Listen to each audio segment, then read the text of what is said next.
রমজান মাসটা শেষ হতে না হতেই আমার আসল পরিচয়টা আবার সবার সামনে চলে আসলো। কথাই আছে না, শয়তান যখন বন্দি থাকে তখন সেই দায়িত্বটাই আমরাই নেই। আমার অবস্থাও এমনই। অবশ্য রমজান মাস আসলে আমি হুজুর হয়ে যাই, আবার রমজানের পরে আগের রূপে চলে আসি। রমজানের আগে এক্সামটা শেষ হয়ে গেছে, এখন অ্যাডমিশন নিতে হবে। আব্বু বলেছে খুলনা গিয়ে পড়াশোনা করার জন্য, কারণ ওখানে নাকি ওনার একজন বন্ধু আছে। যাই হোক, আপনাদেরকে আমার পরিচয়টা দিয়ে দিই।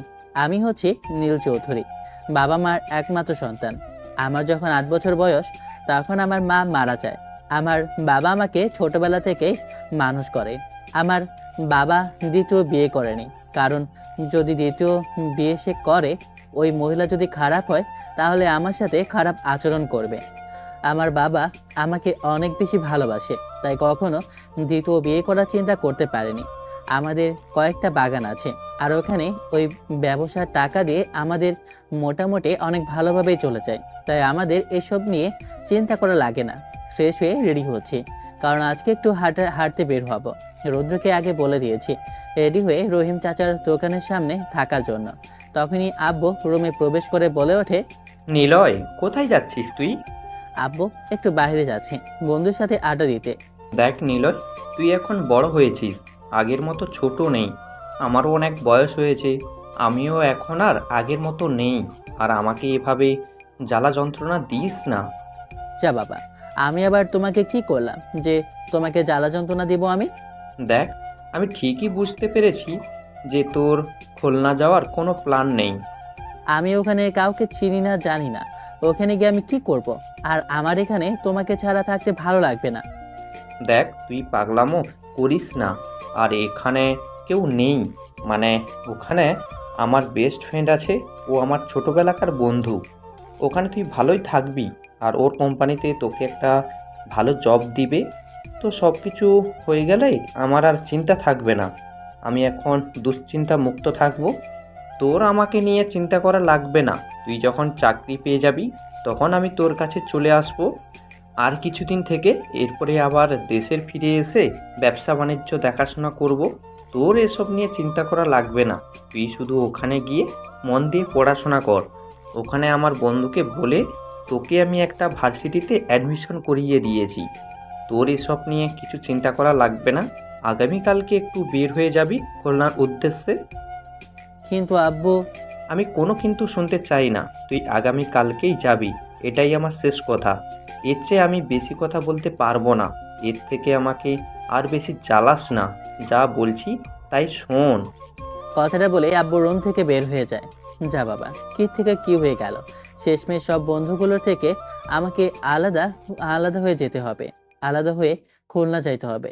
কি আর করার আছে? কিছু করার নাই। আব্বু যেহেতু ডিসিশন নিয়েছে, তাহলে তো আর কি কি বলবো। অবশ্য আব্বু কখনো আমার খারাপ চায় না, তাই আমি আর কিছু বললাম না। দেরি হয়ে আমি রোদ্দুর সাথে দেখা করতে চলে গেলাম। নিলয় হারামজাদার কোনো খবর পাচ্ছি না। হারামজাদা কি উপরে পটল তুলতে চলে গেল নাকি? ও রহিম চাচা, বাপ্পারাজের একটা গান লাগাও তো, প্রেমের সমাধি ঘিরে। আমি রহিম চাচার দোকানের সামনে এসে দেখছি রোদ্র গান গাইতেছে বাপ্পা রাজের। তখন ওর কাছে গিয়ে বললাম, কিরে বন্ধু, তোরে কি জরিনা স্যাকা দিল নাকি যে বাপ্পা রাজের গান গাইতেছিস? না রে বন্ধু, বলিস না। আজ কয়েকদিন ধরে আমার সাদিয়ার কথা মনে পড়ে যায়। তাহলে কিভাবে তোর সাদের কথা মনে পড়ে যায়, একটু আমাকে বুঝিয়ে বলতো। আরে বন্ধু বলিস না, যখনই আমি হাঁকতে যাই তখনই সাদিয়ার কথা মনে পড়ে যায়। হারামজাদা, কেউ হাঁটতে গিয়ে সাদিয়ার কথা মনে পড়ে নাকি?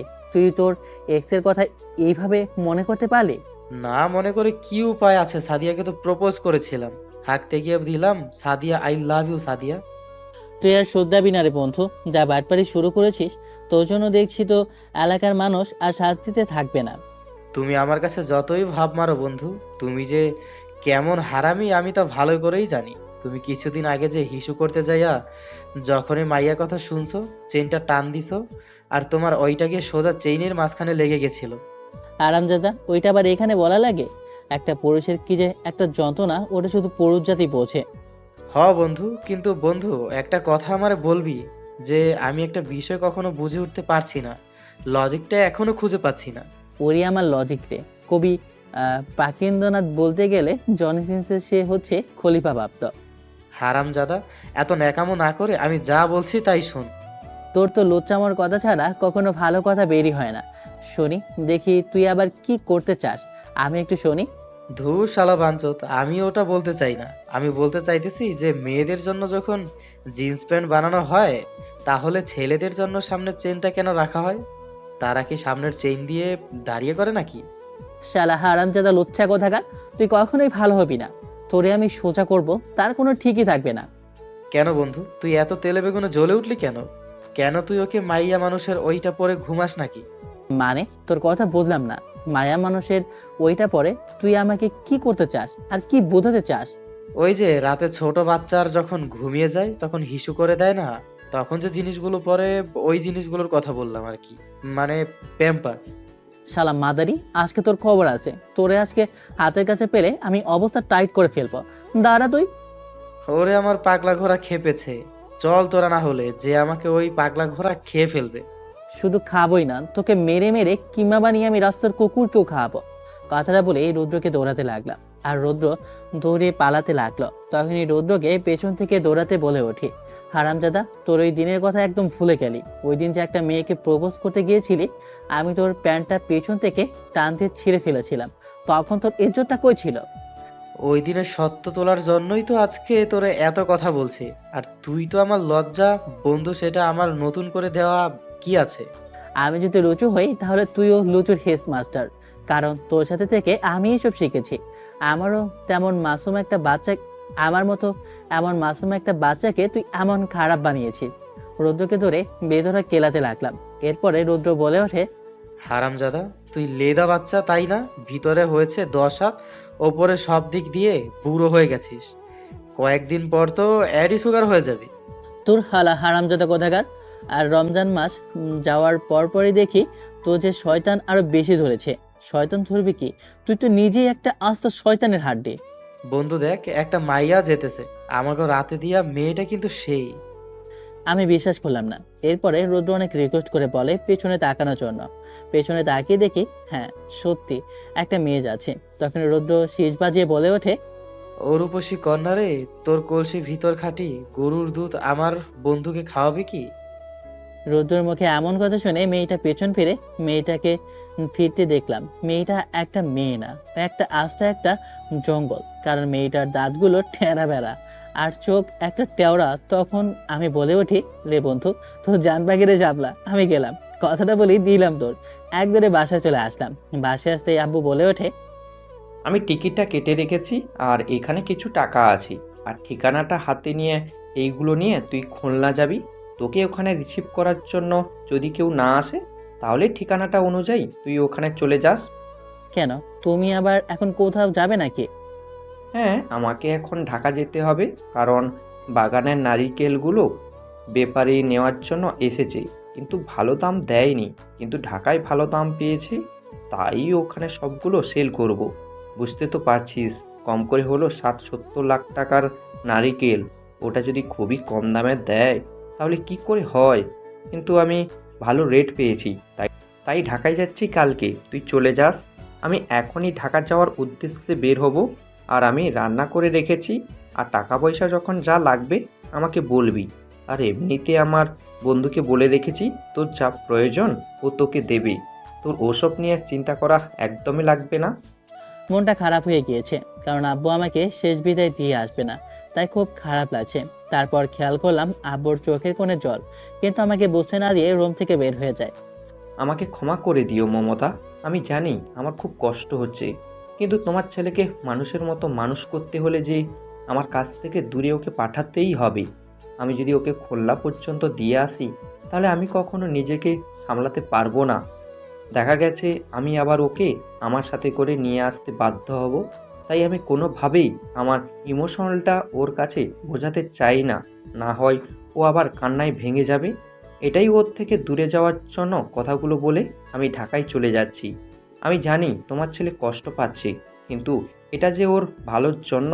এখানে আমার কোনো কিছু করার নেই।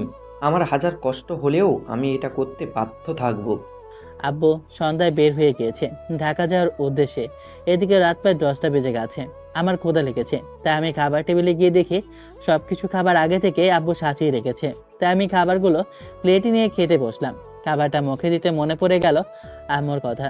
ছোটবেলায় আম্মু কত আদর করে নিজের হাতে খাইয়ে দিত। কথাগুলো ভাবতে চোখের কোনো জল চলে আসে, নিজের অজান্তেই অশ্রু পড়ে যায়। এমনটা কখনো হলে আব্বু আমাকে নিজের হাতে খাইয়ে দিত আর চোখ মুছে বলতো, বোকা ছেলে, আম্মু নেই তো কি হয়েছে, আমি তো আছি, আমি তোর সব কিছু। তোর আম্মু সবসময় তোর দিকে চেয়ে থাকে ওই দূর আকাশে। খাবারটা কেন জানি না মুখের ভিতর ঢুকাতে পারলাম না। সোজা দৌড়ে চলে গেলাম কবরস্থানে মায়ের কবরের কাছে। কবর জিয়ারত করে আম্মুর কাছে বাবার যত অভিযোগ আছে সব কিছু আম্মুকে বললাম। আম্মু, তুমি নেই, আমার খুব কষ্ট হয়। তুমি জানো আমি আজ কত বছর ধরে আম্মু ডাকটা ডাকতে পারি না, আমাকে কেউ বাবা বলে জড়িয়ে ধরে না। আম্মু জানো, তোমার কথা খুব মনে পড়ে। আম্মুর কাছে হাজারটা অভিযোগ জানিয়ে ওখান থেকে চলে আসি। আগামীকাল সকাল সকাল যেতে হবে, তাই রুদ্রকে ভাবছি জানিয়ে দিব, তাই ওকে একটা কল করলাম। কি রে, এত রাতে কল করছিস? কোনো সমস্যা হয়েছে নাকি? আঙ্কেল কি কিছু হয়েছে নাকি? না, কোনো সমস্যা হয়নি, আসলে তোকে একটা কথা বলা হয়নি, সেজন্য কল করেছি। কি কথা যার জন্য এত রাতে তুই আমাকে কল করেছিস? সকালে তো বলতে পারতি। সকালে হয়তোবা আমি এখানে থাকবো না, তাই তোকে এখন কল করে বলতেছি। মানে থাকবি না মানে? তুই আবার কোথায় যাবি? তোর কথা তো ঠিক বুঝতে পারলাম না। আব্বু আমাকে খুলনা একটা ইউনিভার্সিটিতে অ্যাডমিশন করিয়ে দিয়েছে। ওখানে আগামীকাল সকালে আমি চলে যাব। আব্বুর বন্ধুর বাসায় আমাকে উঠতে বলেছে, তাই সকাল সকাল ঘুম থেকে উঠে বের হব। বলিস কি, তুই হঠাৎ করে ওখানে চলে যাবি? তাহলে আমার কি হবে? আচ্ছা সমস্যা নেই, আমিও কিছুদিন পর তোর ওইখানে চলে আসব। আচ্ছা তুই চিন্তা করিস না, আমি সকালবেলা তোর কাছে আসব। তোকে আমি বাস স্ট্যান্ড পর্যন্ত দিয়ে আসবো। রুদ্রের সাথে আরো কিছু সময় কথা বলে কলটা কেটে দেই। আমার সে ছোটবেলার বন্ধু রুদ্র, আমরা দুজনে একসাথে বড় হয়েছি। আমাদের দুজনের মধ্যে আছে হাজারো স্মৃতি। আমি ঘুমিয়ে যাই। সকালবেলা ঘুম থেকে উঠে ফ্রেশ হয়ে জামা কাপড়গুলো ঠিক করে বের হতেই দেখলাম রুদ্র বাইক নিয়ে চলে এসেছে। আমাকে দেখে বলে ওঠে, তুই চিন্তা করিস না, আব্বু আম্মুকে বলে আমি ম্যানেজ করেছি।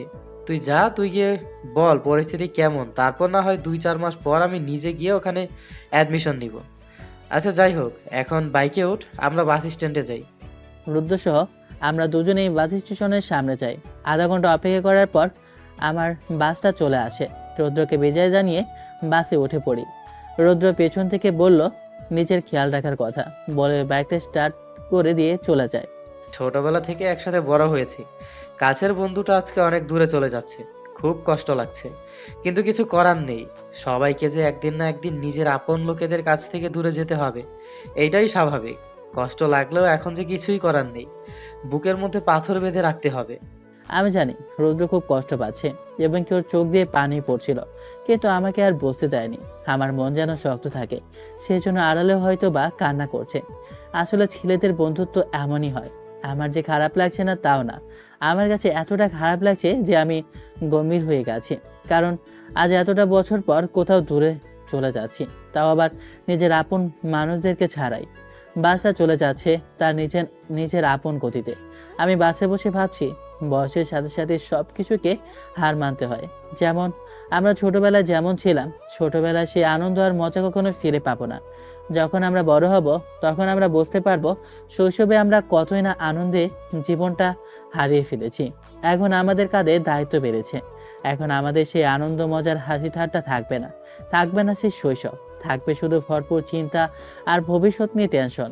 এইসব ভাবতে ভাবতে কখন যে ঘুমিয়ে গিয়েছে নিজেও চায় না। বাসের কন্ট্রাক্টর খুলনা বলে যখন ডাকাডাকি করতে শুরু করে তখনই ঘুমটা ভেঙে যায়। তখনই ব্যাগটা নিয়ে বাস থেকে নেমে যায়। খুলনা এটা শহরের মধ্যে এসেছে, এটা গ্রাম না। এটা খুবই আধুনিক, বলতে গেলে ঢাকার মতোই খুলনা শহরটা।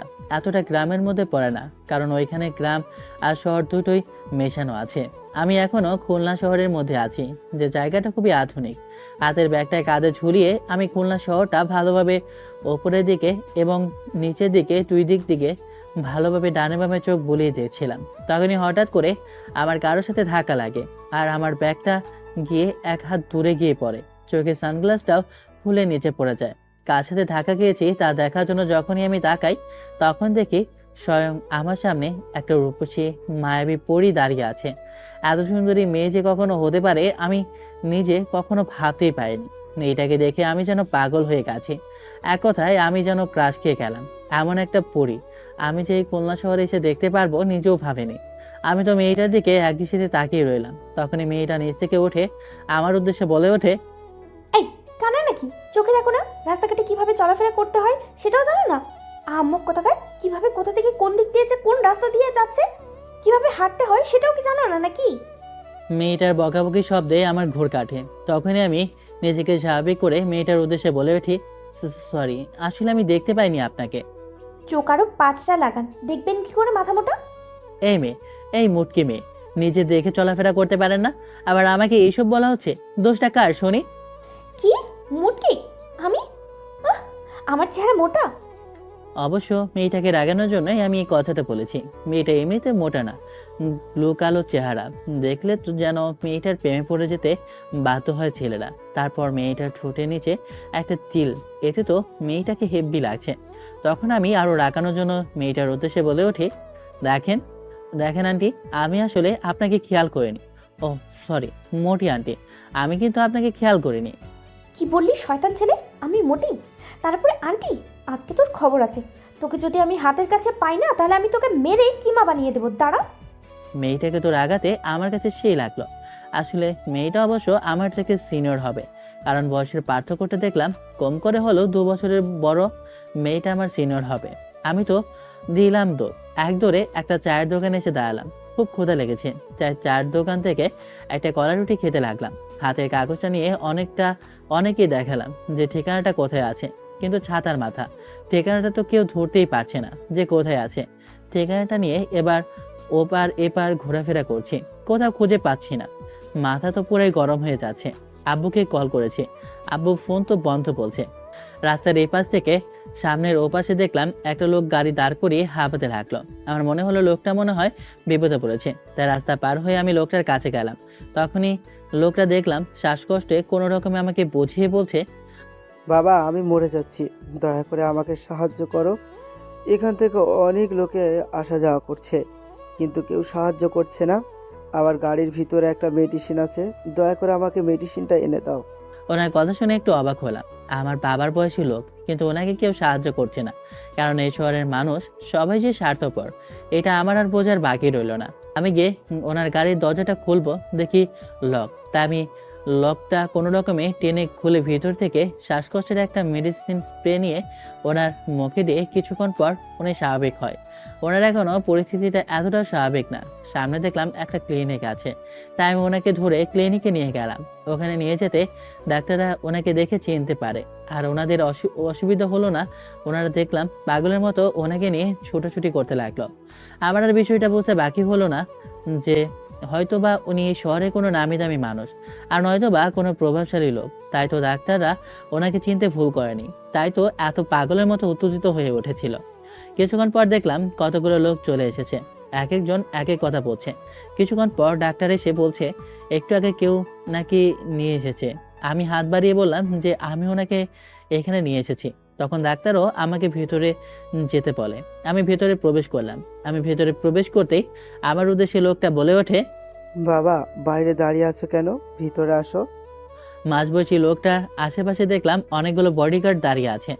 আমার আর তো বুঝতে বাকি হলো না, কারণ মনে হয় উনি একজন বিজনেসম্যান। আমি কেবিনে প্রবেশ করলাম। কেবিনে প্রবেশ করতে উনি ইশারা দিয়ে বলল সবাই এখান থেকে বের হয়ে যায়। তখনই উনি আমাকে উদ্দেশ্য করে বলে ওঠে, জানো বাবা, এক মুহূর্তের জন্য মনে হয়েছিল আমি হয়তো বা আর বাঁচবো না, কিন্তু তুমি ঠিক সময় ফেরেশতার মতো এসে আমার জীবন রক্ষা করেছো। জীবন রক্ষা করার মালিক একমাত্র আল্লাহ তাআলা। আমি শুধু আপনাকে বাঁচানোর জন্য চেষ্টা করেছিলাম, বাকি সব আল্লাহ তাআলার ইচ্ছে। তুমি দেখো না, তুমি ছিলে রাস্তার ওপারে, কিন্তু আমি যেখানে ছিলাম ওইখান দিয়ে কত না মানুষ যাচ্ছিল, কিন্তু কেউ আমার কাছে আসেনি, জিজ্ঞেস করেনি আমি কেন এভাবে পথের মধ্যে গড়াগড়ি খাচ্ছি। কেউ এসে জিজ্ঞেস করেনি, কিন্তু তুমি ঠিকই লক্ষ্য করে আমার কাছে এসেছো। তোমার মতো মানুষ আর কয়জন হয়? এভাবে আপনি আমাকে বলে লজ্জিত করবেন না, এটা আমার কর্তব্য ছিল। আমি আমার কর্তব্যটা পালন করেছি। আমার বাবা আমাকে শিখিয়েছে, আমি ওই অনুযায়ী সব সময় চলার চেষ্টা করি। তোমার মতো এমন সুন্দর বুঝ কথা বলার মতো আজ পর্যন্ত আমি কাউকে দেখিনি। আর তোমার বাবা খুবই ভাগ্যবান তোমার মতো ছেলে পেয়ে, আর তুমিও খুব ভাগ্যবান যে তুমি তোমার বাবার কাছ থেকে এমন ভালো পরামর্শ এবং কি শিক্ষা দীক্ষা পেয়েছো?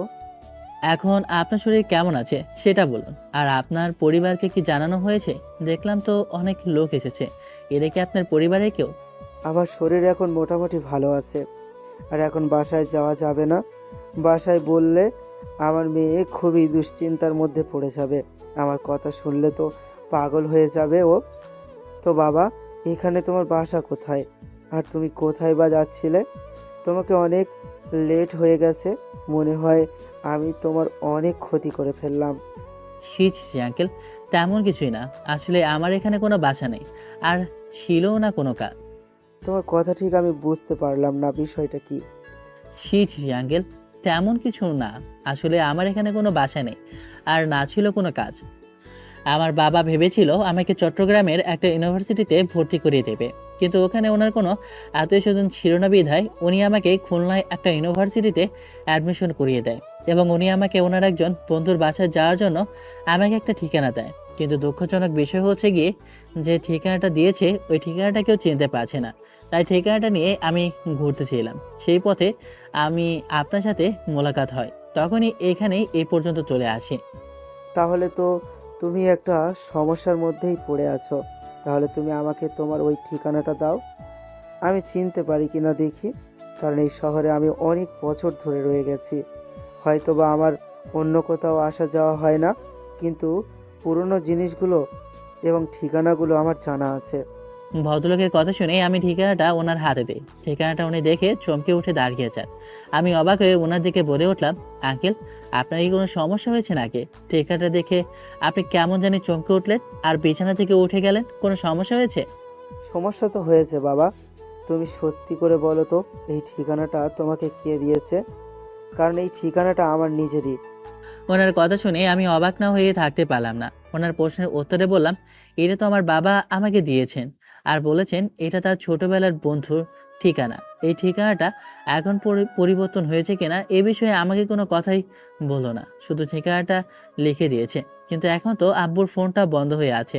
তখনই উনি আমার দিকে আগ্রহ প্রকাশ করে, আবার আমার উদ্দেশ্যে বলে ওঠে, তোমার বাবার নাম কি আমাকে সত্যি করে বলো তো? আমার বাবার নাম রফিক চৌধুরী। কথাটা শুনে উনি হুড়মুড়িয়ে উঠে আমার কাছে আসেন। আমার মুখ ধরে উনি আদর করে বলে ওঠে, বাবা, তুমি রফিকের ছেলে? কত বড় হয়ে গেছো! আপনি কি আমার বাবাকে চেনেন? আরে বোকা ছেলে, এত সময় ধরে তুমি বুঝতে পারোনি? আমি তোমার বাবার ছোটবেলার বন্ধু। আমার কথাই বলেছিল তোমার বাবা। তোমার বাবা আমাকে কল করেছিল, কিন্তু আমি মিটিংয়ে ছিলাম। পরে এসএমএসে দেখেছিলাম। পরে আমি তোমার বাবাকে মেল করে পাঠিয়েছি তোমার ভার্সিটির অ্যাডমিশন ফর্ম ফিল আপটা। তুমি আসবে বলে আমি গাড়ি পাঠানোর জন্য বলেছিলাম, কিন্তু তোমার আব্বু বারণ করেছে। তোমার আব্বু তোমাকে নিয়ে অনেকটা ব্যস্ত ছিল, তাই কখনো আমার সাথে দেখা করার সময়টুকু ওর হয়ে ওঠেনি, এবং কি হয়তোবা আমার বিষয়েও তোমাকে কখনো বলেনি। আর আমি বিজনেসের কাজের ক্ষেত্রে বিভিন্ন দেশে আমার যেতে হতো, ওই হিসাবে তোমার বাবার কাছে আসার মতো সময়টাও আমার তেমন হয়নি। আমি একটা মিটিংয়ে যাচ্ছিলাম, আমার গাড়িটা খারাপ হয়ে যায়, তাই আমি অন্য একটা গাড়ি নিয়ে আসতেছিলাম। সবাই আমার জন্য ওয়েট করছিল, কিন্তু মাঝপথেই এমন দুর্ঘটনা। সবটাই তো তুমি জানো। ওনার কথা শুনে আমার আর বুঝতে বাকি রইল না উনি যে আমার আব্বুর ছোটবেলার বন্ধু। আব্বুর ছোটবেলার বন্ধুদের এত বড় লোক হবে আমি কখনো ভাবিনি। তখন উনি আমাকে বলে ওঠে, আমি এখন মোটামুটি সুস্থ। তুমি আমাকে সঠিক সময় ডাক্তারের কাছে নিয়ে এসেছো। ডাক্তার আমাকে মেডিসিন দিয়ে দিয়েছে। এখন আমার কোনো সমস্যা নেই। আমার বিষয়টা সব সময় না হয় হঠাৎ করেই, যখন আমি একটু দুশ্চিন্তার মধ্যে থাকি তখনই আমার এই সমস্যাটা দেখা দেয়। তাহলে চলো আমার সাথে, আমরা এখন বাসায় যাই। কথাটা বলে আঙ্কেল আমার হাত ধরে ওনার গাড়ির সামনে নিয়ে যায়। গাড়িটা দেখে তো আমার চোখ ছানাবাড়া হয়ে যায়, কারণ আমার সামনে যে গাড়িটা দাঁড়িয়ে আছে এটা ফেরারি। এটার দাম কম করে হলেও 30 কোটি তো হবেই। আমি মনে হয় না জীবনে 1 কোটি টাকা দামের গাড়িতে উঠেছি, আর আছে কি না আমি 30 কোটি টাকা দামের গাড়িতে উঠবো। আমাকে গাড়ির সামনে দাঁড়িয়ে থাকতে দেখে উনি বলে ওঠে, কি হলো বাবা, তুমি এখানে দাঁড়িয়ে আছো কেন? কোনো সমস্যা নাকি গাড়িতে উঠতে? ড্রাইভার, গাড়ির দরজাটা খোলো। না আঙ্কেল, কোনো সমস্যা নেই। এরপর আমি ওনার সাথে গাড়িতে উঠে বসি। এরপর গাড়িটা নিয়ে যায় ওনার বাসার উদ্দেশ্যে। প্রায় 1 ঘন্টা পর একটা ডুপ্লেক্স বাড়ির সামনে এসে থামিয়ে বাড়িটা গেট পার করে ভিতরে প্রবেশ করতেই আমার চোখ যেন উপরে উঠে গেল, কারণ এত সুন্দর বাড়ি আমি আমার জীবনেও দেখিনি। গাড়ি থেকে নেমে আমি তো পুরো বাড়িটা এদিক থেকে ওদিক দেখছি, এখনো বাসার ভিতরে প্রবেশে করিনি। তার আগেই আমি বাইরে যত সুন্দর জিনিস দেখছি আমার তো মন যেন মুগ্ধ হয়ে যাচ্ছে। লক্ষ্য করে দেখলাম ফুলের সুবাসে আর নাকে ফুলের ঘ্রাণ পাচ্ছে। তখন আমাকে এমন ফুলের দিকে তাকিয়ে থাকতে দেখে আঙ্কেল বলে ওঠে, ফুল দেখছো? আসলে আমার মেয়ে ফুল খুবই পছন্দ করে, তাই তো পুরো বাগানটিতে ও ফুল লাগিয়ে রেখেছে। নানা ধরনের ফুল আছে এবং কি ছাদের মধ্যেও হাজার রকমের ফুল আছে। আরে এখানে দাঁড়িয়ে কথা বলবে নাকি? তুমি সেই কখন এখানে এসেছো? এখনো পর্যন্ত তুমি শেষ হওনি, রেস্ট করনি, পেটে কোনো দানা পানি ঢোকেনি কিনা তাও জানি না। চলো চলো ভিতরে আসো, এরপর বাকি কথা না হয় ভিতরে এসে কথা বলবো। এখন বাসার ভিতরে আসো। আমি আঙ্কেলের পেছনে ওনার বাসার ভিতরে প্রবেশ করছি। আমি যখনই বাসার ভিতরে প্রবেশ করব তখনই কোথা থেকে একটা মেয়ে এসে আমার সামনে বলে ওঠে, তুমি তুমি আমার বাসা পর্যন্ত চলে এসেছো? এত সিকিউরিটি গার্ড থাকতে তুমি বাসার ভিতরে প্রবেশ করেছো কি করে? তোমাদের মতো ছেলেদেরকে তবে ভালো করেই জানি তোমরা সুবিধার না, তোমরা ভালো না। তোমাকে তো দেখে সুবিধাজনক মানুষও মনে হচ্ছে না। মেয়েটার কথা শুনে আমি মেয়েটার দিকে পেছন ফিরে তাকাতে আমি যেন মাথা করে পড়ে যাওয়ার মতো অবস্থা হয়ে গেল, কারণ মেয়েটা যে আর কেউ না, ওই সময় আমার সাথে ঝগড়া লাগা ওই মেয়েটা, যাকে আমি মোটু বলেছিলাম। আমি কিছু বলতে যাব তখনই আঙ্কেল আমার পেছনে ঘুরে মেয়েটার উদ্দেশ্যে বলে ওঠে, কিরে নীলামা, তুই কি ওকে আগে থেকে জানিস নাকি? হ্যাঁ বাবা, জানবো না কেন? ও যে ফাজিল একটা ছেলে, ওকে আমি জানবো না? ওর সাথে আমার রাস্তায় দেখা হয়েছিল। কিন্তু তাহলে তুই ওকে বাসায় নিয়ে আসিসনি কেন? এক মিনিট, তোমার কথা আমি ঠিক বুঝতে পারছি না, একটু বুঝিয়ে বলো তো। আর ছেলেটাকে এখানে কে ঢুকতে দিয়েছে? তুমি ছেলেটাকে ঢুকতে দিয়েছো? তুই ছেলেটাকে এখনো চিনতে পারিসনি? আরে বোকামে, ও হচ্ছে নিলয়। সেই নিলয়, যে নিলয়কে তুই সেই ছোটবেলায় দেখেছিলি তোর রফিক আঙ্কেলের বাসায়। মানে ওই পিচ্চি নিলয় আজ এত বড় হয়ে গেছে? তার মানে তোমার বন্ধুর ওই ছেলে হচ্ছে সেই ছেলে যে আজকে আসার কথা? আমার বুঝতে বাকি রইল না যে মেয়েটার নাম নীলা, আর নীলা আঙ্কেলের একমাত্র মেয়ে। নীলা আমার দিকে একদৃষ্টিতে তাকিয়ে রইল। বুঝলাম না আমার পরিচয় পাওয়ার পর ও কেমন অদ্ভুত নয়নে আমার দিকে তাকিয়ে রইল। আমি নিজে যেন আবার ক্রাশ খেয়ে যাচ্ছি। কিরে, তোরা আবার দাঁড়িয়ে রইলি কেন দুজনে? তখন নীলা আমার কানে এসে বলে উঠল, আমার সাথে ফাইজলামি করা তোমাকে আমি খোঁচাচ্ছি। আমার সাথে তুমি ফাইজলামি করছো না? তোমাকে দেখাবো আমার সাথে ফাইজলামি করার শাস্তি কি হতে পারে। মা, ওকে নিয়ে উপরে চা, ওর রুমটা দেখিয়ে দে। আমি একটু অফিসের কাজটা সেরে আসছি। আর তুই নিজে ওকে খাবার দিয়ে আসিস। কাজের মেয়েদেরকে বলিস রুমটা পরিষ্কার করে রাখতে। আঙ্কেল অফিসের উদ্দেশ্যে রওনা দেয়। তখন নীলা আমাকে আমার রুমটা দেখিয়ে দেয়। রুমটা দেখে আমি যেন স্বপ্ন দেখছি, কারণ এত বড় আর এত সুন্দর তামিল সিনেমার মুভির মধ্যে দেখতে পাই। পেছন থেকে নীলা বলে ওঠে, রুমটা আমি গুছিয়ে রেখেছি তোমার জন্য। নীলার কথায় আবার বাস্তবে ফিরে আসি। তখন নীলাকে উদ্দেশ্য করে বলি, সরি, আসলে ওই সময় একটু দুষ্টুমি করেছিলাম। তখন নীলা আমার কাছে এগোতে লাগলো আর বলতে লাগলো, ঠিক আছে, আমিও কিন্তু দুষ্টুমি করতে জানি। নীলার গরম নিঃশ্বাস আমার নাকে এসে বাজতে লাগলো। আমার যেন কেমন ওর প্রতি দুর্বলতা লাগতে শুরু করে। আমি তখনই নীলার কাছ থেকে সরে গিয়ে ওয়াশরুমে চলে যাই। এত কাছে এমন একটা সুন্দরী মেয়েকে পেয়েও কিস করলো না? হাতারা, ওকে তাহলে আমাদের সম্পর্কের ব্যাপারটা জানে না? থু ছাতা, আমার ওর প্রতি এমন কেন হলো? আমি তাহলে কি সিনিয়র আপুর প্রেমে পড়ে গেলাম? থু ছাতা। আমি ওয়াশরুম থেকে ফ্রেশ হয়ে জামা নিতে ভুলে গেছি, শুধু তোয়ালে পরে বাইর হই। তখনই দেখি নীলা ভেতরে প্রবেশ করে। আমি ওকে বলে উঠি, এই ভেতরে প্রবেশ করবে না। কে শুনে কার কথা? আমার কথা না শুনে ভেতরে প্রবেশ করে নীলা। এই, আপনার লজ্জা শরম নেই? একটা ছেলেকে এমন অবস্থায় দেখছেন? তো লজ্জা কিসের? আমার জিনিস আমি দেখবো না তো কে দেখবে? আমার জিনিস মানে? লুচ্ছু মেয়ে কোথাকার। কি আমি লুচু? তারা দেখাচ্ছি। কথাটা বলে নীলা আমার তোয়ালেটা ধরে দিল টান, আর আমি লজ্জায় মাথা নিচু করে আছি আর বললাম, বজ্জাত মেয়ে। কথাটা বলেই আমি ওখান থেকে ওয়াশরুমে চলে গেলাম। মন চাইছিল জানটাকে ধরে একটু আদর করি, কিন্তু আমার জান পাখি তো আমাকে ছেড়ে ওয়াশরুমেই চলে গিয়েছে। আমার জান পাখি দেখি আমার থেকেও বেশি লজ্জা পায়। 10 মিনিট পর বের হয়ে দেখি কেউ আছে নাকি, পরে দেখি কেউ নেই। তা আমি বের হয়ে তাড়াতাড়ি করে আমার ড্রেসগুলো নিয়ে আবার ওয়াশরুমে যাই। কিছুক্ষণ পর রেডি হয়ে বের হয়ে দেখি নীলা আমার জন্য খাবার এনে রেখেছে। তাই খাবারগুলো খেয়ে দরজাটা লক করে শুয়ে পড়ি। তখনই হাতের ফোনটা বেজে ওঠে। দেখি আব্বু কল করেছে। ফোনটা রিসিভ করতে ওপাশ থেকে আব্বু বলে ওঠে, ফোন জানি কোথায় পড়ে গিয়েছিল, খুঁজে পাচ্ছিলাম না, পরে খোঁজ পেয়েছি, তোকে কল করতে পারিনি। এখন কি বল, তুই কি ঠিকভাবে যেতে পেরেছিস? তুমি যে ঠিকানাটা দিয়েছো সেই ঠিকানাটা চিনতে পারিনি, অনেক কষ্টে ঠিকানাটা খুঁজে বের করেছি। আমি আসলে ওই পুরনো ঠিকানাটা জানতাম, ভুলে গিয়েছিলাম, তাই আমি তোকে দিতে আর পারলাম না। এখন কিছু ঠিকঠাকভাবে গিয়েছিস ওখানে? হ্যাঁ, আমি এখন আঙ্কেলের বাসায় আছি। আচ্ছা তাহলে থাক, আমি তাহলে তোর আঙ্কেলকে কল করে বলি, তার যেহেতু কোনো সমস্যা না হয়। আব্বু কথাটা বলে কলটা কেটে দেয়। তখনই দরজার বাইরে কেউ নক করতে থাকে। আমি দরজাটা খুলতে তখনই দেখলাম বাইরে আঙ্কেল আন্টি দাঁড়িয়ে আছে। এত সময় ধরে আন্টিকে দেখিনি। তখন আঙ্কেল আমার উদ্দেশ্যে বলে ওঠে, বাবা, উনি হচ্ছে তোমার আন্টি, আর তোমার আন্টি একজন উকিল, তাই তুমি এত সময় ধরে ওনাকে দেখতে পাওনি। উনি খাবার রান্না করে চলে গিয়েছিল একটা কাজের জন্য। আমি আন্টিকে পা ধরে সালাম করলাম। তখন আন্টি হেসে বলে ওঠে, আরে বাবা, সালাম করা লাগবে না, তুমি তো আমার ছেলের মতোই।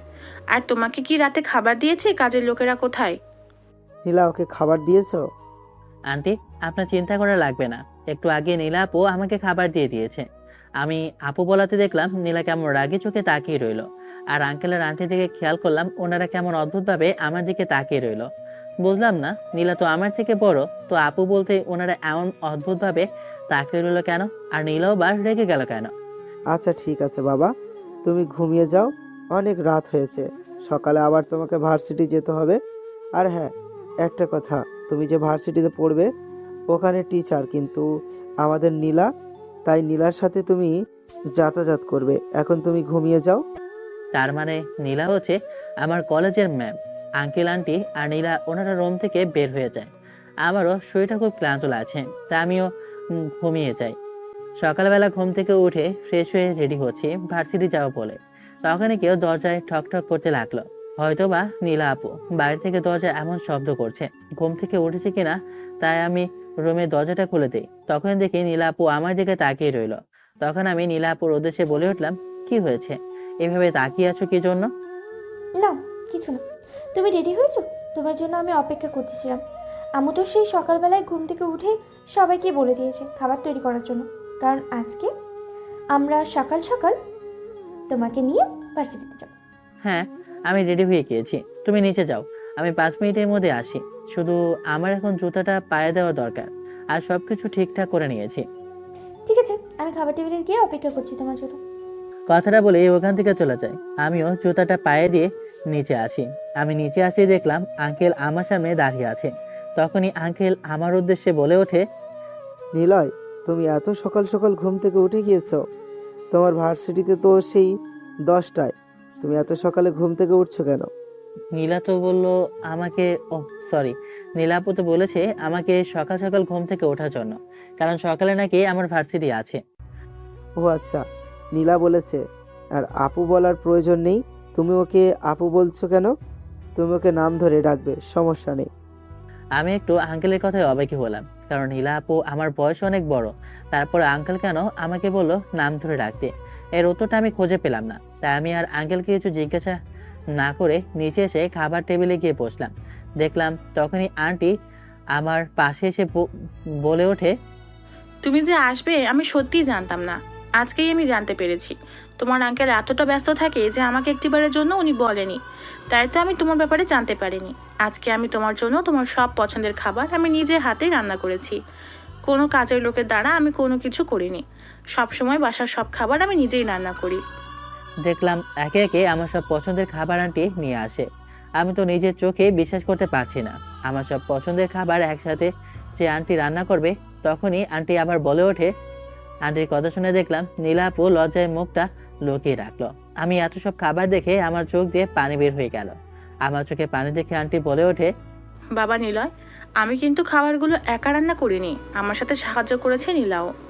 বলতে গেলে ও কখনো রান্না করেনি, কিন্তু ও তোমার জন্যই আমার সাথে রান্নাঘরে গিয়ে রান্না করেছে। কি হলো বাবা, তুমি কান্না করছো কেন? তোমার কি কোনো সমস্যা হচ্ছে? তাহলে আমাকে বলো তোমার কি সমস্যা হচ্ছে। না আন্টি, তেমন কিছু না। আসলে আমার আম্মুর কথা মনে পড়ে গেছে। আম্মু যখন বেঁচে ছিল তখন আমাকে ছোটবেলায় এভাবেই রান্না করে নিজের হাতে খাইয়ে দিত।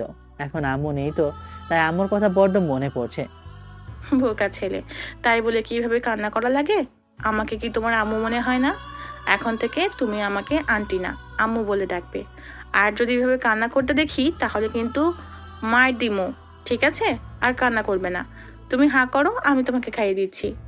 আন্টি আমাকে নিজের হাতে খাইয়ে দিতে লাগলো। তখনই দেখলাম নীলা আপু আন্টির উদ্দেশ্যে বলে ওঠে, আম্মু, তুমি এই ধামড়া ছেলেকে যদি খাইয়ে দাও তাহলে আমি কি দোষ করেছি? তুমি আমাকে খাইয়ে দিচ্ছ না কেন? এই ছেলেটা কি তোমার কাছে এখন আপন হয়ে গেছে? তো কি হয়েছে? আমি আমার ছেলেকে খাইয়ে দিচ্ছি, তাতে তোরা তো হিংসা হচ্ছে কি জন্য শুনি? ও খেতে পারে না তাই আমি ওকে খাইয়ে দিচ্ছি। বড় একটা দানব ছেলেকে নিজের হাতে খেতে পারে না, আবার তুমি খাইয়ে দিচ্ছ, তাও আবার আদর দেখাচ্ছ। এগুলো কি আর মানা যায়? আমাকেও খাইয়ে দিতে হবে, না হলে কিন্তু আমি খাবো না। নীলা আপু বাচ্চাদের মতো বাহানা করতে লাগলো। তাই আন্টি খাইয়ে দিল আমাদের দুজনকে। আন্টি খাইয়ে দিয়ে বলে ওঠে, ঠিক আছে, তোরা দুজন সাবধানে যা। আর হ্যাঁ, একটু দেখে শুনেই যাস, রাস্তায় যে অবস্থা। আন্টিকে বিদায় জানিয়ে দুজনেই বাসা থেকে বের হলাম।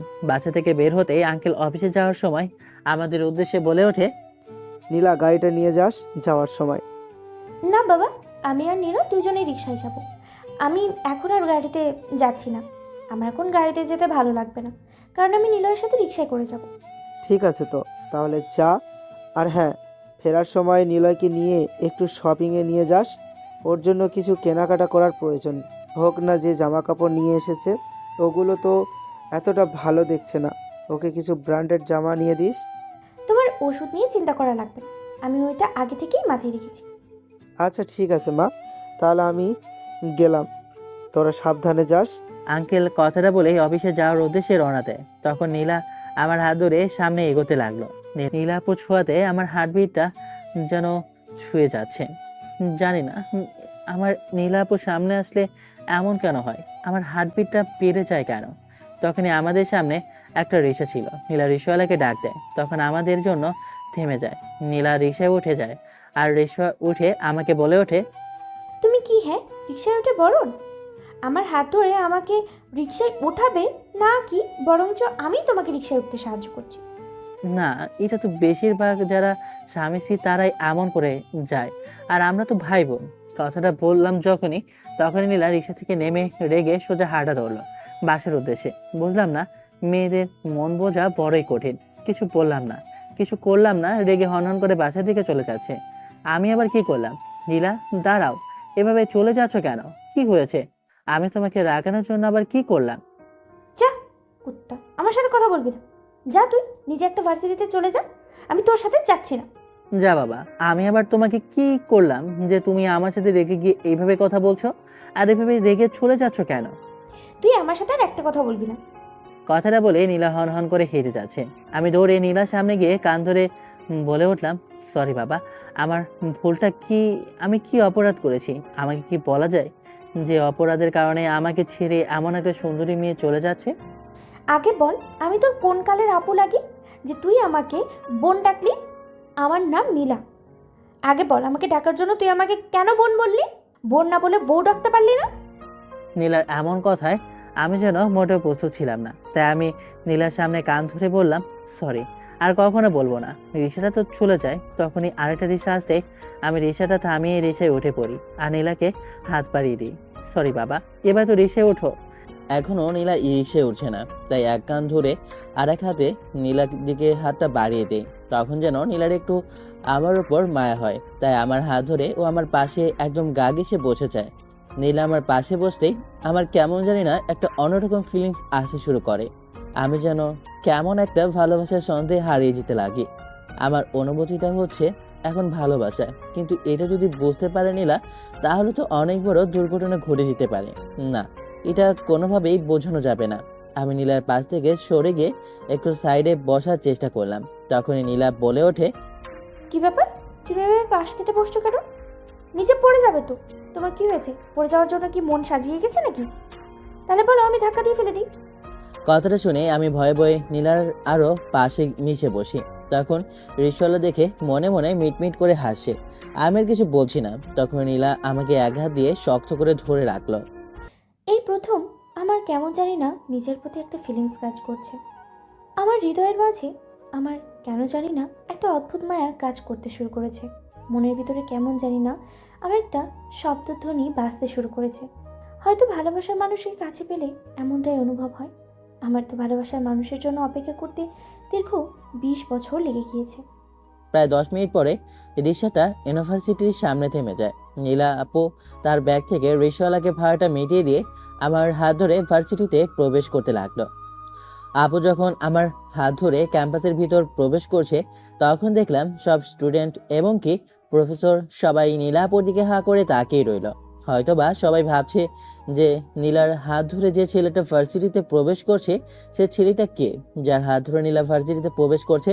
কারণ নীলা তো এমন কখনো হতে পারে না। আজ পর্যন্ত নীলাকে এমন কখনো দেখেনি কেউ, তাই একটু অবাক হচ্ছে। তার উপর নীলা হচ্ছে এই শহরের সব থেকে ধনী ব্যবসায়ীর মেয়ে। যে যেমনভাবে নেবার নেই, আমি আমার ভালোবাসার মানুষকে কখনোই হারাতে চাই না। ক্যাম্পাসে প্রবেশ করতেই তখন নীলা আপু আমার উদ্দেশ্যে বলে ওঠে, ক্যাম্পাসে যাচ্ছ ভালো কথা, কেউ জিজ্ঞেস করলে আমার নাম বলবে। আর হ্যাঁ, যদি কোনো মেয়ে তোমার সাথে কথা বলতে আসে তাহলে বলবে তুমি বিবাহিত, আর কারোর সাথে কথা বলবে না। বুঝতে পেরেছো? যদি কারোর সাথে কথা বলো তাহলে কিন্তু তোমার খবর আছে। নীলা আপু নিজের মনের মতো করে আমাকে একগাদা উপদেশ বুঝিয়ে ওখান থেকে চলে যায়। আমিও মাথা নাড়িয়ে হ্যাঁ শব্দটি বলি। আমি নীলা আপুর রেগে যাওয়াটাকে যে এখন ভয় পাওয়া শুরু করে দিয়েছি। কি আর করার, আমি পিচ্ছি একটা মানুষ। এমন সিনিয়র একটা গন্ডি মেয়েকে ভয় পাওয়া এটা তো স্বাভাবিক, তাই না? নীলা আপু ওখান থেকে চলে যায়। আমি ক্যাম্পাসটা ঘোরাঘুরি করছি, কারণ ক্যাম্পাসটা অনেক সুন্দর। তখনই হঠাৎ করে একটা ছেলের সাথে ধাক্কা লাগে। তখনই ছেলেটাকে বলে উঠি, সরি, আসলে আমি আপনাকে খেয়াল করিনি। এক মিনিট, একটু আগে আমি আপনাকে কার সাথে যেন দেখেছি? ও আচ্ছা, আমি তো একটু আগে আপনাকে নীলা ম্যামের সাথে দেখেছিলাম। আর আপনাকে তো আমি কখনো এই ভার্সিটিতে দেখিনি। আপনি নীলা ম্যামের কিছু হন নাকি? আরে না, আপনি যা ভাবছেন বিষয়টা তা না। আসলে নীলা ম্যাম আমার আব্বুর বন্ধুর মেয়ে। আর আমি রাজশাহী থেকে এখানে এসেছি পড়াশোনার উদ্দেশ্যে। সেই জন্য আমি নীলা আপুর সাথে এসেছি। আর আপনাদের ইউনিভার্সিটিতে আমি নতুন অ্যাডমিশন নিয়েছি। আমি সেকেন্ড ইয়ার। নাকি আপনি নীলা ম্যামের হাজব্যান্ড? তাহলে আপনি এখানে কি জন্য এসেছেন? নীলা ম্যামকে কি ড্রপ করতে এসেছেন নাকি? ও আচ্ছা, তাই বলেন। আমরা তো আবার অনেকে অনেক কিছু ভেবে নিয়েছি। আসলে নীলা ম্যাম তো এই পুরো ভার্সিটির ক্রাশ। সেই জন্য অনেকে আপনাকে ওনার সাথে একসাথে দেখে জেলাস ফিল করছিল। আর কি বলবো, প্রফেসর থেকে যত উপরে, এক কথায় বলতে গেলে পাগল হয়ে আছে। কারণ নীলা ম্যামের মতো এমন সুন্দরী মেয়ে এই পুরো ভার্সিটিতে একটাও নেই। ঠিক বলেছেন, নীলা আপু একটু বেশি সুন্দরী। যাই হোক, আপনি যেহেতু সেকেন্ড ইয়ার, আমরা দুজন একই ক্লাসে, তাহলে তো আমরা ফ্রেন্ড হতে পারি, তাই না? ছেলেটাকে দেখে আমার খারাপ মনে হয়নি, তাই ছেলেটার সাথে ফ্রেন্ডশিপ করা চাই। ছেলেটা আমার সামনে হাত বাড়িয়ে দেয়। আমিও হাত বাড়িয়ে ছেলেটাকে বলি, আমি নিলয় চৌধুরী, রাজশাহী থেকে এসেছি। আমি ফরিদপুর থেকে এসেছি, আর আমি এখানে একটা বাসা ভাড়া করে থাকছি। আমার বাবা মা ইউএসএ থাকে, কিন্তু আমি গ্রামে থাকতে একটু বেশি পছন্দ করি। তাই গ্রামে থেকে পড়াশোনাটা শেষ করে আমি পরে ইউএসএ চলে যাব। আমি তেমনটা বন্ধু বানাই না তেমন, কিন্তু আপনাকে দেখে আমার ভালো লেগেছে, তাই আপনার সাথে ফ্রেন্ডশিপ করলাম। ঈশানের সাথে কথা বলতে বলতে ক্লাসের সময় হয়ে যায়। তখন ঈশান বলে ওঠে, চলো, ক্লাসের সময় তো হয়ে এসেছে, তাহলে ক্লাসে যাওয়া যাক। আমি আর ঈশান যখনই ক্লাসের দিকে যাচ্ছিলাম তখনই ঈশানের সাথে আমার হালকা একটু ধাক্কা লেগে যায়। তখন আমি একটা মেয়ের ওপরে গিয়ে পড়ি। তখন এই মেয়েটাকে আমি উদ্দেশ্য করে বলে উঠি, সরি, আসলে আমি খেয়াল করিনি। আমরা একটু তাড়াহুড়ো করে যাচ্ছিলাম তো, তাই আপনার গায়ে পড়ে গিয়েছি, দুঃখিত আমি। আরে না, সমস্যা নেই। কিন্তু আপনাকে তো আগেই এই ভার্সিটিতে দেখি নাই আমি। জি, আমি নিলয়। আমি এখানে নতুন অ্যাডমিশন নিয়েছি, রাজশাহী থেকে এসেছি আমি। তখন আমার পেছন থেকে এসে ঈশান কানে কানে বলে ওঠে, ভাই, মায়াটা কিন্তু সেই, ফ্রেন্ডশিপটা করে নাও প্লিজ, আমার জন্য হলেও করে নাও। ভাই তুমি একটু ম্যানেজ করে দেখো কি বলে। ও আচ্ছা, আমি হচ্ছি শ্রাবণী। আর তুমি কোন ইয়ারে আছো? জি, আমি এখন সেকেন্ড ইয়ারে অ্যাডমিশন নিয়েছি। তখন এই পেছন থেকে ঈশান এসে মেয়েটার কাছে হাত বাড়িয়ে বলে ওঠে, হাই, আমি হচ্ছি ঈশান, আর আমি নিলয়ের বন্ধু। আমি আপনাকে ভালোভাবেই জানি যে ওই মেয়েদের পিছিয়ে ঘুরঘুর করেন, কিন্তু নিলয় তোমার মতো একটা ভালো ছেলে কি করে এই ছেলেটার বন্ধু হলো? যা বাবা, মেয়েটা দেখছি আমাকে অপমান করছে। আরে না, ছেলেটা খুবই ভালো, তবে একটু সমস্যা আছে, বেশি কথা বলে। নিলয়, তুই আমাকে নিয়ে মজা করা শুরু করলি? ঠিক আছে ভাই, তোর সাথে কথা নাই। আরে দুষ্টুমি করলাম, এখন তো ক্লাসের সময় হয়ে গিয়েছে, দেরি হলে এখন তো বকাঝকা করবে। দিদিমণি, প্রায় 10 মিনিট লেট হয়ে গিয়েছে, এখন নীলা ম্যামের ক্লাস, তাড়াতাড়ি আয়, না হলে কিন্তু অনেক বকা শোনা লাগবে। তখন আমি আর শ্রাবণী দুজনে হেসে হেসে কথা বলতে বলতে ক্লাসে প্রবেশ করছি। তখনই দেখলাম নীলা ক্লাসে দাঁড়িয়ে আছে। আমাদেরকে একসাথে এইভাবে হেসে হেসে কথা বলতে দেখে নীলা তো রেগে তেলে বেগুনে জ্বলে ওঠে। তখন নীলা রেগে আমাদের দুজনের উদ্দেশ্যে বলে ওঠে, এখানে তোমাদের প্রেম করার জন্য ক্লাসটা শুরু করিনি যে তোমরা যখন ইচ্ছে তখন আসবে আর যখন ইচ্ছে তখন চলে যাবে। এটা একটা ক্লাস, এখানে বিদ্যা শেখানো হয়, এখানে প্রেম শেখানো হয় না। সরি ম্যাম, আসলে একটু লেট হয়ে গিয়েছিল। চুপ করো তুমি, একটু না অনেক বেশি লেট হয়ে গেছে, তুমি ভেতরে প্রবেশ করো। শ্রাবণীর সাথে আমিও ভেতরে যাচ্ছিলাম। তখনই আমাকে নীলা থামিয়ে দিয়ে বলে ওঠে, তুমি কোথায় যাচ্ছ? তোমাকে কি আমি ভিতরে যেতে বলেছি? কেন ম্যাম, আমি এখন কি করব? তুমি এখন কান ধরে বাইরে দাঁড়িয়ে থাকবে, এটা হচ্ছে তোমার শাস্তি। নীলা ম্যামের এমন কথা শুনে কি করব আর কি করব না কিছু বুঝে উঠতে পারছি না। হয়তোবা নীলা আমাকে আর শ্রাবণীকে একসাথে দেখে এমন রেগে গিয়েছে, তাই শুধু আমাকে শাস্তি দিয়েছে। আমি আর কিছু বললাম না, কান ধরে বাইরে দাঁড়িয়ে রইলাম। প্রায় 1 ঘন্টা পর নীলার ক্লাস শেষ হয়। তখন নীলা আমার দিকে একটিবারও না তাকিয়ে সোজা চলে যায়। আমি কানটা ছেড়ে ক্লাসে আসি। তখন ঈশান আর শ্রাবণী হাসাহাসি করতে শুরু করে। কিরে ভাই, বুঝলাম না, নীলা ম্যাম তোর উপর এত রেগে কেন? কারণ নীলা ম্যাম তো কখনো কারো উপর এতটা রেগে যায় না। আমার তো সেম প্রশ্ন যে নীলা ম্যাম কেন ওর উপর এতটা ক্ষেপে গেল, কারণ ওনাকে তো এতটা রাখতে আমি দেখিনি। আজকে কিভাবে রেগে রেগে সবার সাথে কথা বলেছে একটা বার লক্ষ্য করেছো? আমি ক্লাস থেকে বের হয়ে ক্যাম্পাসে বসে রইলাম। ক্লাসে আমাকে নিয়ে হাসাহাসি করতে শুরু করলো আর নীলার ওপর একটু রাগ হলো, তাই ক্লাস থেকে বের হয়ে চলে আসি। ক্যাম্পাসে বসে আছি, তখন ঈশান আমার পাশে বসে বলে ওঠে, আরে ভাই, তুই রাগ করে ক্লাস থেকে কেন চলে এসেছিস? বুঝলাম না, একটু মজাই তো করলাম। আরে ভাই, তুই দেখেছিস নীলার জন্য আমাকে ক্লাসের প্রথম দিন সবাই কিভাবে জোকারের মতো তাকিয়েছিল? হাসাহাসি না থাকার কোনো কারণ তো দেখছি না। তুই এখন কোনো স্কুল বা কলেজে পড়িস না, ভার্সিটির স্টুডেন্ট। আর ভার্সিটির স্টুডেন্টকে যদি কেউ কানে ধরিয়ে দাঁড় করিয়ে রাখে তাহলে তো ছেলে পেলে হাসাহাসি করবে, এটাই স্বাভাবিক। নীলা আমার সাথে এমনটা করতে পারলো? ও আমাকে বাসায় গিয়ে বলতে পারতো বা বকাঝকা করতে পারতো, কিন্তু সবার সামনে আমাকে এইভাবে অপমান করাটা ওর উচিত হয়নি। তখনই দেখলাম নীলা আমার দিকে এগিয়ে যাচ্ছে। তখনই ঈশান নীলা ম্যামকে আসে দেখে আমাকে বলে ওঠে, নীলা ম্যাম আসছে, আমি গেলাম, হয়তো বা তোর সাথে কিছু কথা বলবে, তুই থাক। না, তুই বরঞ্চ এখানেই থাক, আমি চলে যাচ্ছি। আমি বাসায় একা যেতে পারবো, আমি বাসা চিনি।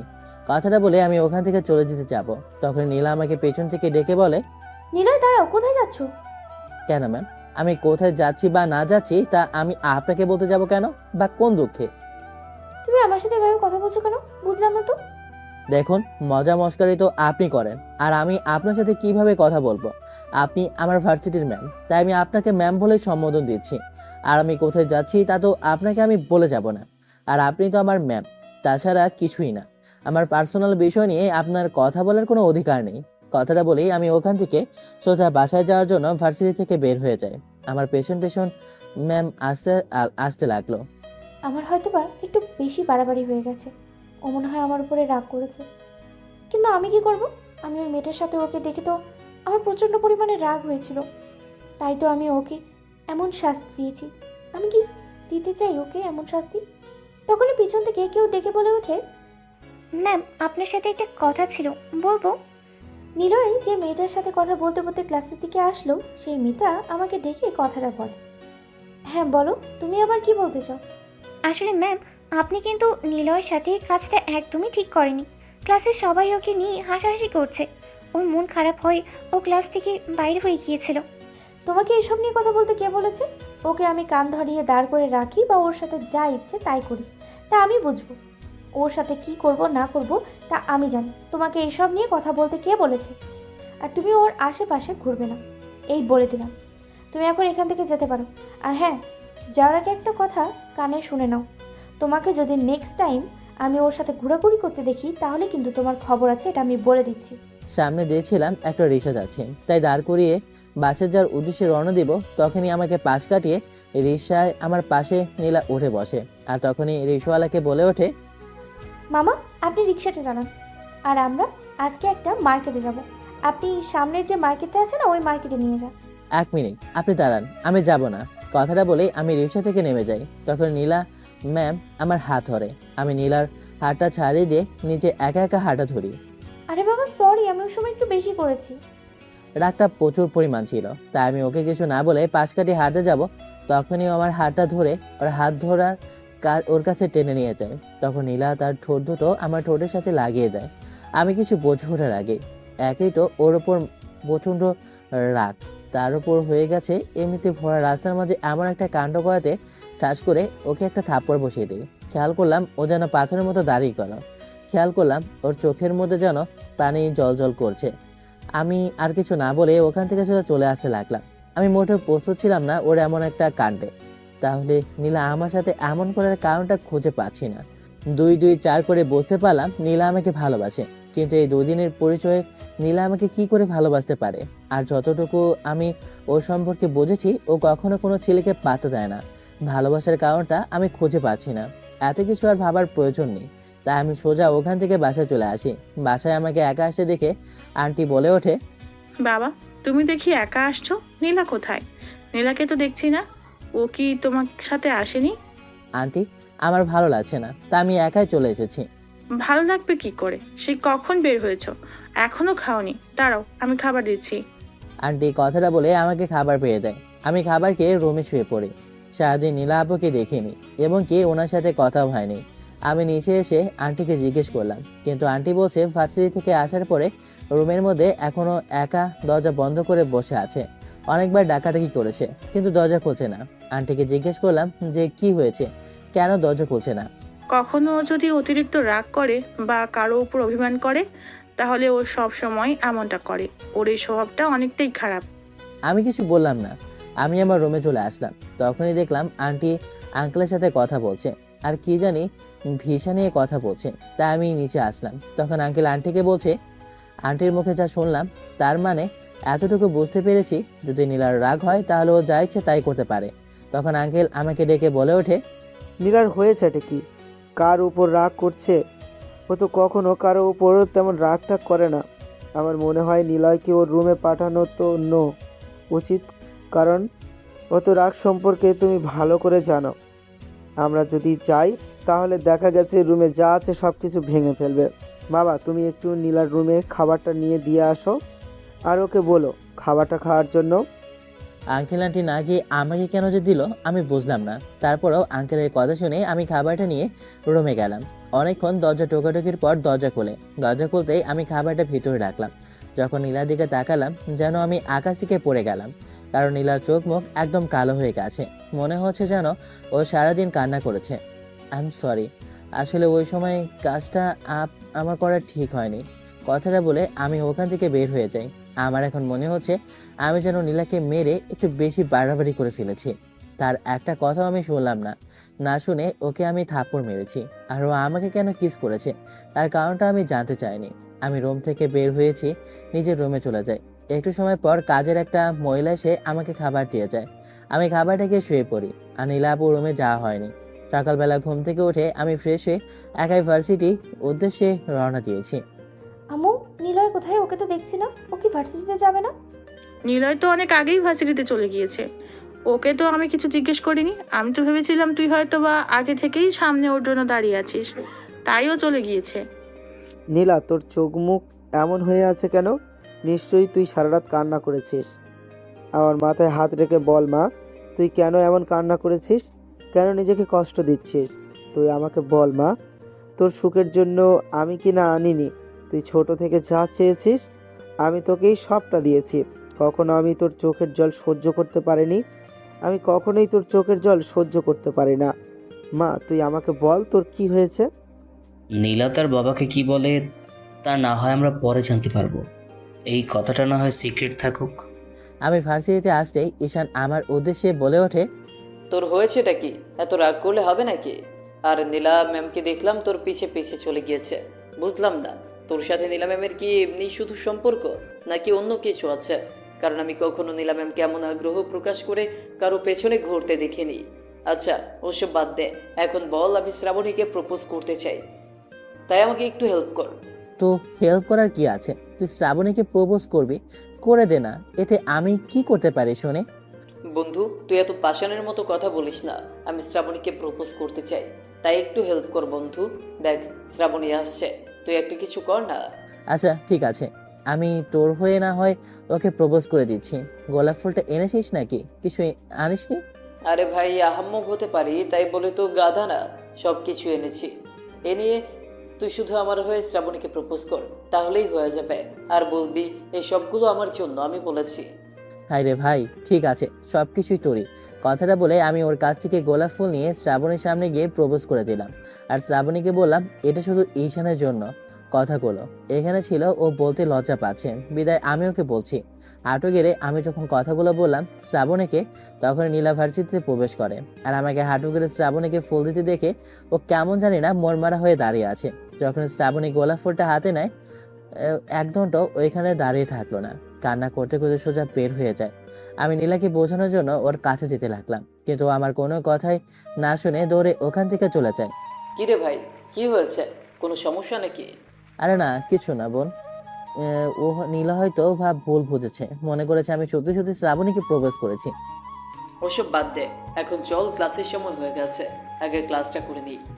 ওর সাথে হাসি ঠাট্টার মধ্যে আমার সময়টা কখন যে কেটে যায় নিজেও যায় না। আমি পুরো ক্লাসটা শেষ করে বাসায় যাওয়ার উদ্দেশ্যে রওনা দিয়ে আমার নীলার কথা মনে নেই যে নীলা আজকে সারাদিন ক্লাস নিতে আসেনি। একটা রিক্সা নিয়ে আমি বাসায় যাওয়ার উদ্দেশ্যে রওনা দিলাম। বাসার সামনে আসে দেখলাম পুরো মহল্লাটা বাতি দিয়ে সাজানো, হয়তো বা কোনো বড়লোক মেয়ের বা ছেলের বিয়ে, তাই এমন সুন্দর করে পুরো মহল্লাটা সাজিয়ে রেখেছে। আমি আরও বেশি অবাক হয়ে যাই যখন আঙ্কেলের বাসার সামনে আসে, কারণ ওনার বাসাতে এমন বাতি দিয়ে পুরোটা সাজানো। বুঝলাম না কার অনুষ্ঠান, সকালে তো দেখে গিয়েছিলাম সব কিছু ঠিকঠাক, এর মধ্যে এমন বাড়ি সাজানো গোছানো। ভেতরে প্রবেশ করতে দেখলাম আব্বু দাঁড়িয়ে আছে আর অনেক মেহমান আসা যাওয়া করছে। ওদিকে আব্বু আর আঙ্কেল ভিতরে নিয়ে যাচ্ছে। যখন রিক্সা থেকে নেমে আমি ভেতরে প্রবেশ করি, তখন আব্বু আমাকে দেখেই, আজকে এই দিনটা দেখার জন্য তোকে আমরা মানুষ করেছিলাম, তোকে আমি নিজের সবটা দিয়ে আমি বড় করেছি, তোকে কখনো তোর মায়ের কষ্টটা বুঝতে দেইনি, এরপরও তুই আজকে কি করেছিস? আমি কিছুই বুঝলাম না যে কি জন্য আব্বু আমাকে মারছে। কোনো কারণ তো খুঁজে পাচ্ছি না। এমন কোনো ভুল করিনি যার জন্য আমার গায়ে আব্বু হাত তুলবে। তখনই আঙ্কেল আব্বুর হাত ধরে বলে ওঠে, আরে রফিক, করছিস কি? ছেলেটা এখন এসেছে, ওর সাথে এমন করাটা একদমই উচিত না। বাবা, তুমি উপরে যাও। তখনই দেখলাম অনেকগুলো লোক আমাকে ওপরে নিয়ে যায় আর বাবা পেছন থেকে বলে ওঠে, পাঞ্জাবি আর শেরবানিটা পরে স্টেজে চলে আয়। তার মানে আমার আর বুঝতে বাকি হলো না আমার আজকে বিয়ে। কিন্তু কেন, কি জন্য বিয়ে দিচ্ছে কিছুই তো বুঝতে পারছি না। আর কার সাথেই বা বিয়ে দিচ্ছে? লোকগুলোকে জিজ্ঞেস করাতে ওনারা বলে ওঠে ওনারা সাজগোজ থেকে এসেছে। ওনারা বেশিরভাগ বড় বড় কোনো বিয়ে বা অনুষ্ঠান হলে ওসব জায়গায় ওই বিয়ে বা অনুষ্ঠানে অ্যাটেন্ড করাটাই ওনাদের কাজ।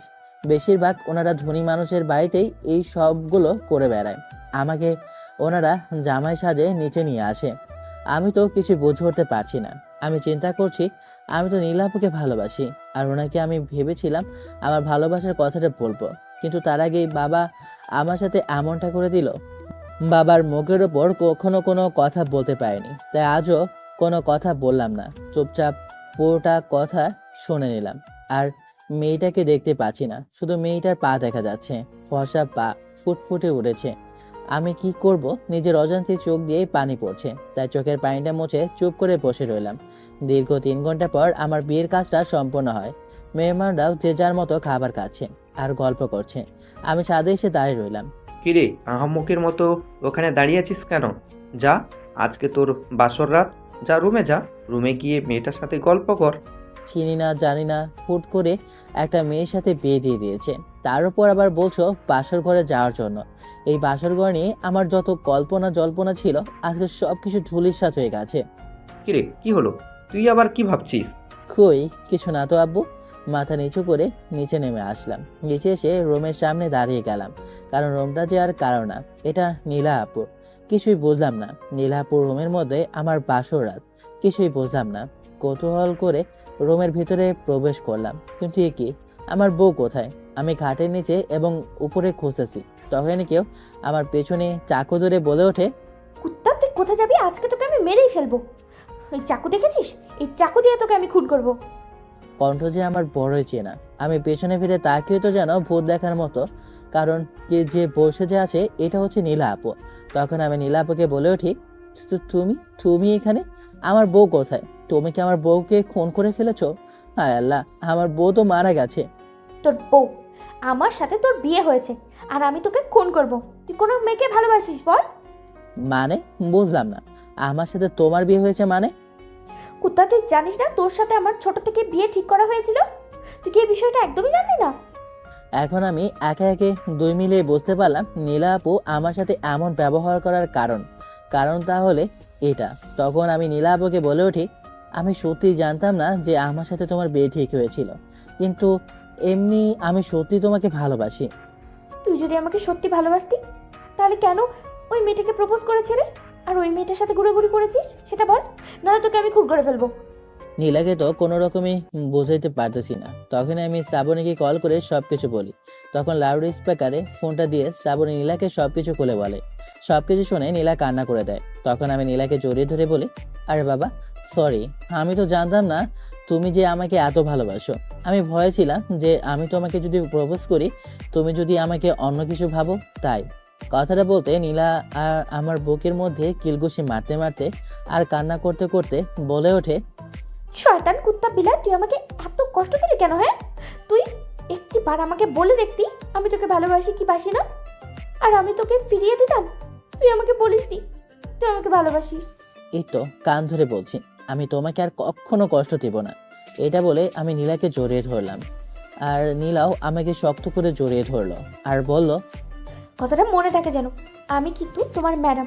কথা না শুনলে কিন্তু তোমাকে আমি মাইর দেবো, বলে দিচ্ছি। ঠিক আছে সিনিয়র বউ, তুমি আমাকে রোমান্টিক মায়ের দিও, আমি না হয় তোমার ওটার বদলে আরেকটা রোমান্টিক জিনিস দিয়ে দেব। কি দিবা শুনি? তাহলে তুমি চোখ বন্ধ করো। নীলা চোখ বন্ধ করতে আমি নীলার ঠোঁট নিজের ঠোঁটের সাথে দখল করে নিলাম। এরপরে যা হলো তা না হয় বাকিটা ইতিহাস হয়ে থাকুক। গল্পটা কেমন হয়েছে অবশ্যই কমেন্ট বক্সে জানাবেন। ধন্যবাদ, আল্লাহ হাফেজ, ভালো থাকবেন, টাটা বাই বাই, হ্যাপি খোদা হাফেজ।